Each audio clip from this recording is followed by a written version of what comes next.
ah, nabasa, nakita at narinig. Isa sa mga nag-aalaga ng bumbilya. Sabi niya, ang maganda daw sa nag-aalaga nito ay putulan ng sanga ang tanim na bumbilya para lalong mamulaklak.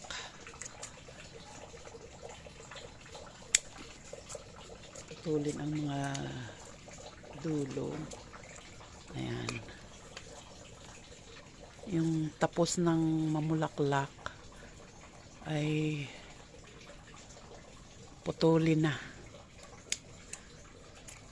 Ayan.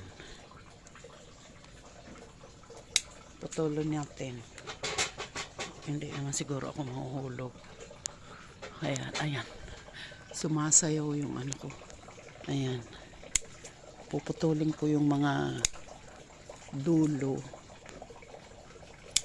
para maganda ang tubo.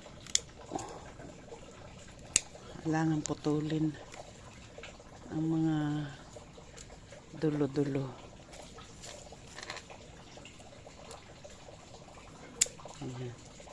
Ayan, putol na. Okay na siya. Tapos itong isa,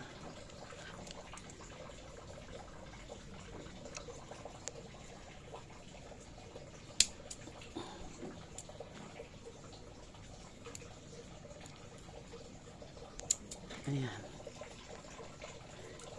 Medyo iwas muna ako kasi mayroong cactus. Baka maano tayo.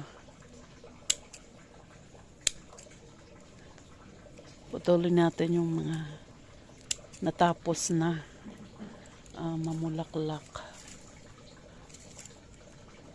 para tumubo ulit ang kanyang ano.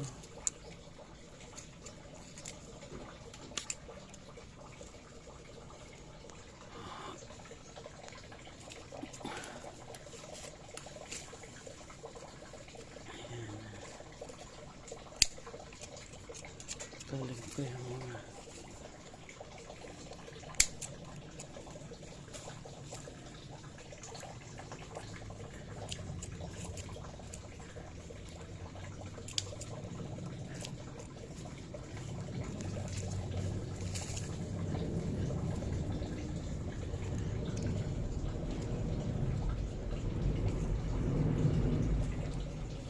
ito, mataba na rin siya.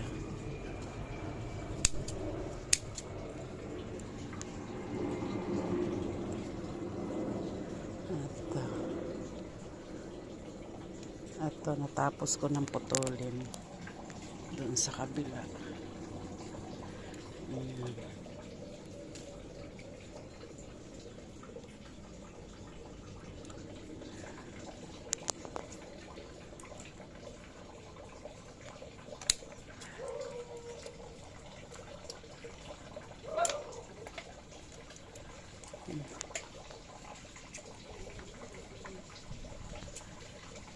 Meron po akong mga cactus.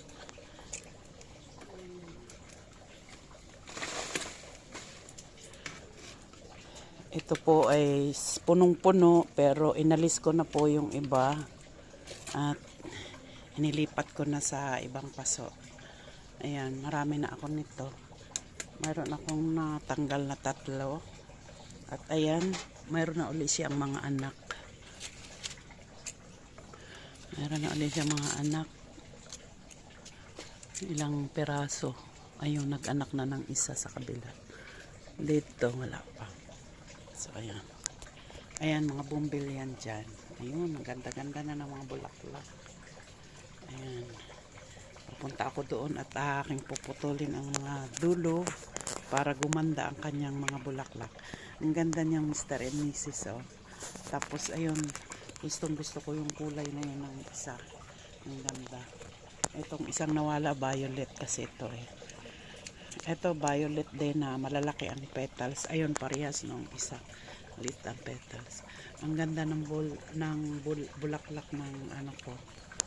Anong tawag nga doon? Yung kulay pink. Ganda. Ayan, papunta po ako doon. Pababa muna po ako ng hagdanan. Ayan. Yan ang aking mga tanim sa aking pader. Mahilig po kasi akong magtanim. Ayan, meron po ako ditong alugbati. At dyan sa kabila, ayan ay puro orchids. Mga collection ko po ng orchids. Nangungulikta po ako ngayon ng mga orchids. Ayan, marami na sila. Dumadami na. Kasi yung iba pinuputol ko na yung mas matataas. Meron din akong mga banda na maliliit. Kaya, ayan guys. Diyan sa kabila, ayan ang akong bilite. Ang lalaki na ng dahon. Ayan. Yung lalaking dahon nandyan. Meron dyan akong isang napakalaki ng dahon. May rabbit po ako doon sa kabila. Ayan guys, ang every morning nandito ako at nililinis. Minsan dahil marami sila, hindi ko natatapos agad. Kaya halos araw-araw po ako nag-aano nitong aking matanim. Dahil sa sobrang dami, kailangan ko pong isa-isahin. Ayan, ganda ng flower po na. Ganda ng kulay. Ayan. At ito yung sinasabi ko, ang ganda-ganda niya. Ayan. Ayan, meron pa rin po akong isang ang gandang tingnan, no? Parang bouquet. Ang aking rose ay pinutulan ko ang mga dulo. Ayan. Namatay na ang mga flower. Ayan, mga cactus na dyan. Sa bawat paso ay mayroong mga cactus. Diyan ko nilalagay para mainitan. At ito naman yung aking mga cactus na mga rare. Ayan. Mayroon din akong pinalalaki doon na rare kasi na sira ang kanyang body. Nasira ang kanyang mother. Nalata ang mother. Na sobrang dilig siguro sa akong ate. So, ayan. Ang ganda dyan tignan. Ayan. So, guys. Ayan. Pinakita ko na sa inyo ang akong little garden na nasa ibabaw ng pader. At halos buong palibot ng aking bahay ay puros tanim. Mapalabas at mapaloob. Ayan, marami akong puno ng malunggay. Ang tataas na ng malunggay. Ayan. Tapos ayan, meron ako ditong blueberry. Meron din ako ditong cherry blossoms. Ayan, taas na ng aking cherry blossoms.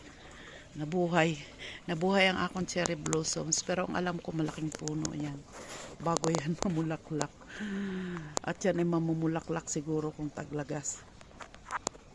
So guys, thank you for watching. Nailibot ko kayo sa aking isang part ng aking mga tanim. Ayan. At sana naman ay nagustuhan ninyo ang aking munting garden na nasa ibabaw lang ng pader. Ang iba kasi kung maaari nga lang buong ilalagyan ko, kaya lang ito lang ang kaya ko pa dahil mahirap alaga, ang daming inaalagaan saka pagbibisbis. Pero hobby ko na kasi ang mag-alaga ng mga halaman, magtanim. Mahilig po kasi ako magtanim. Basta kahit maliit na paso, pwedeng taniman, tinataniman ko. Ayan. Ito yung mga paborito kong cactus na mga rare. At ayan, sa bababa, marami pa rin yan hanggang doon. Hanggang doon. Ayan. Ang mga tanim dyan. Ayan. Hanggang may bibitayan ay binibitayan. Again, thank you for watching, guys. And thank you sa inyong pag-like, pag-share, and pag-follow. Magandang buhay sa ating lahat, and God bless you all. Bye!